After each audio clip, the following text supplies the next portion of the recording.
His Excellency Mr. Fernando Zavala, Chairman of the APEC CEO Summit 2024 and former Prime Minister of Peru, distinguished panelists, distinguished delegates from Indonesia, all the ministers attending.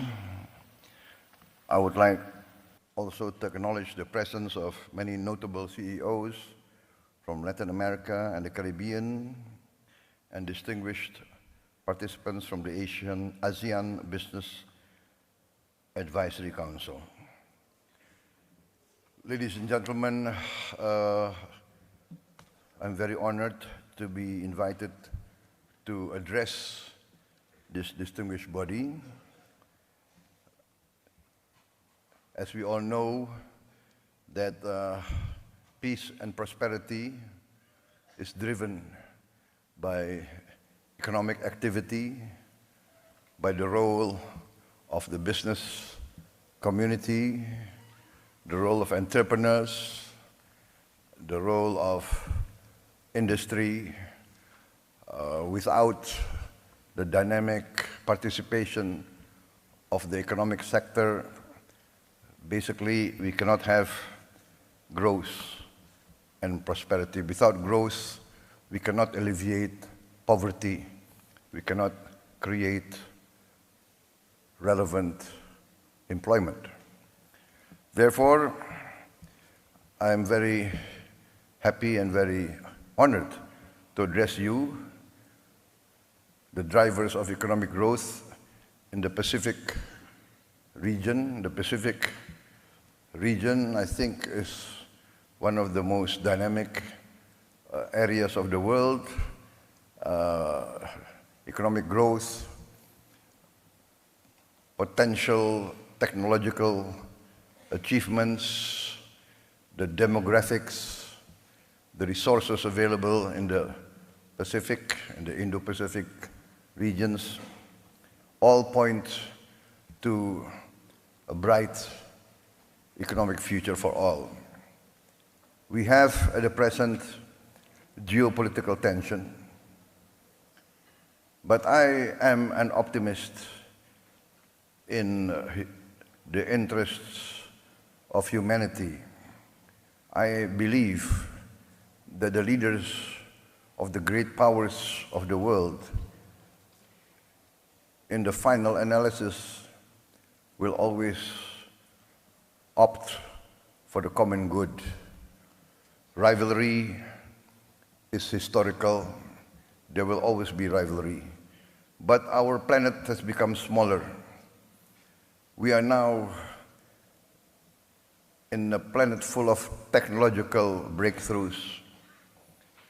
The tremendous breakthroughs in technology demands that leaders be more wise, be more patient, be more accommodating, because the power of technology can bring significant progress to human life, but the power of technology can also destroy human life very fast. Therefore, I always choose the path of collaboration, engagement, communication, negotiation.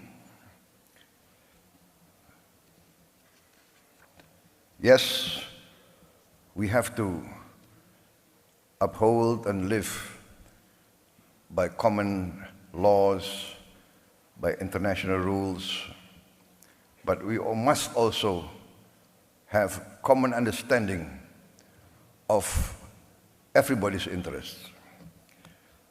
I come from a country now, Indonesia, one of the largest countries in the world, fourth largest population. Our territory from west to east is nearly the length of Europe. Europe has 27 countries or more. We are one country. We have our significant challenges, but we are blessed with abundant resources, significant territory, land and water.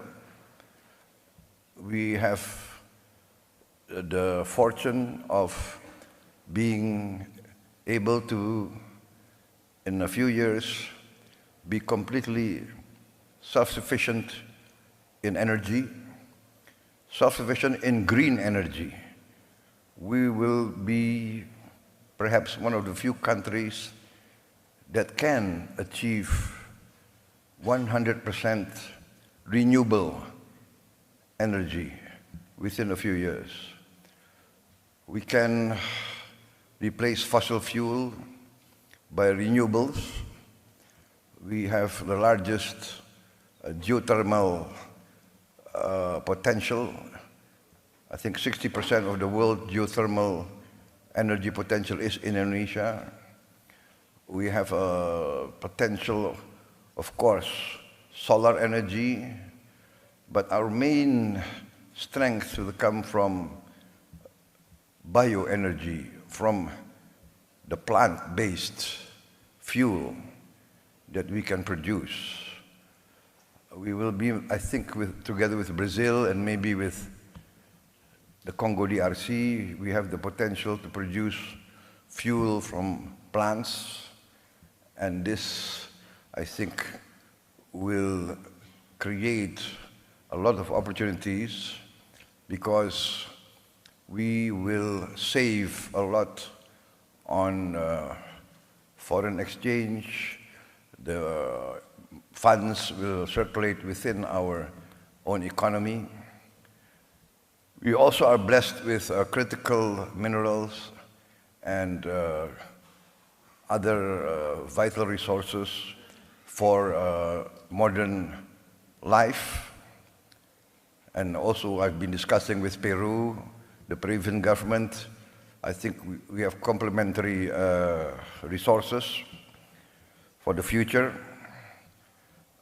We have managed to have a prudent economical and fiscal policies in the last years. We managed to maintain growth even after the COVID. Our growth now is about 5%, higher than the global average. Our inflation is at 2%. We have challenges.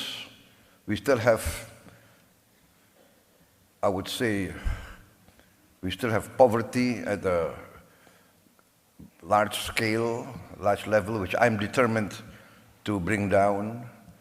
And we do have a significant percentage of our children malnourished. I'm also determined to address these problems head on.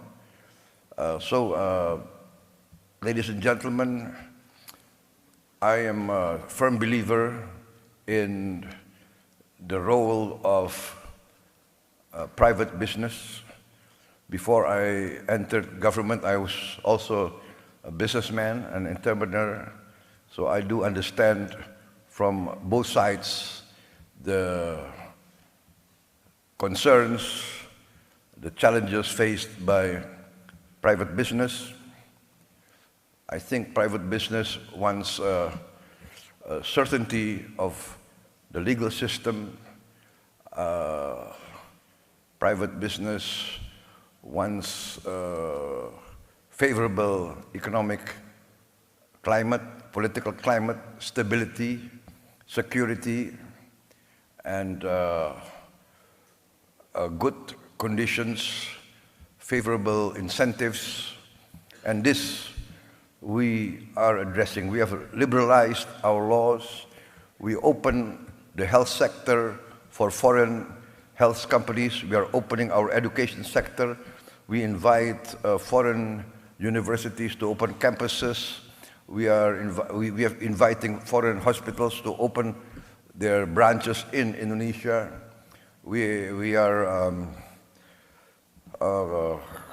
going forward with more incentives. We have created several special economic zones, and we will create more of these special economic zones in order to invite the modern and advanced leading-edge technology, especially as the traditional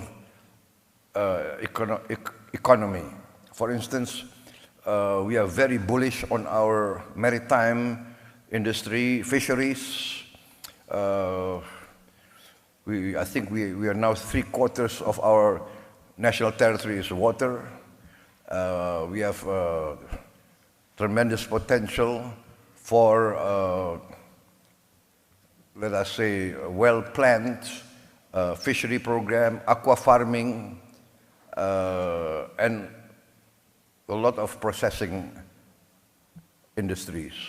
We are determined to industrialize by downstreaming our resources, processing our resources.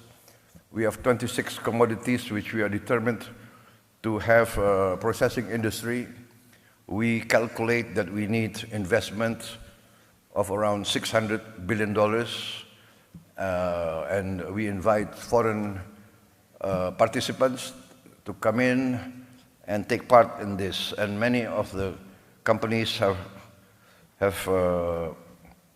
been involved in our economy for many, many years. We are also pushing for more exploration of oil and gas and other minerals. So, ladies and gentlemen, Indonesia is open for more business. I'm determined to protect all investments, to give favorable economic conditions, and to be involved in the major economic organizations of the world, and to work together with all of you to create mutual prosperity. I believe that prosperity can only come from peace. Peace comes from understanding. Understanding comes from engagement and negotiation.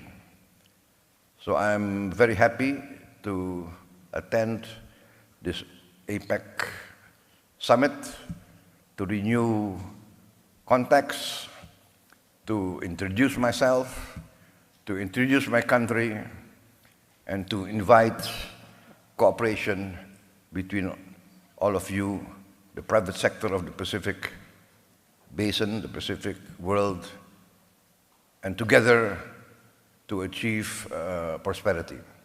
Prosperity, in the end, I would say, guarantees peace and stability. Ladies and gentlemen, I think that concludes my remarks. And once again, thank you for inviting me, and I wish this APEC summit, this APEC CEO summit also to be very successful. Thank you very much.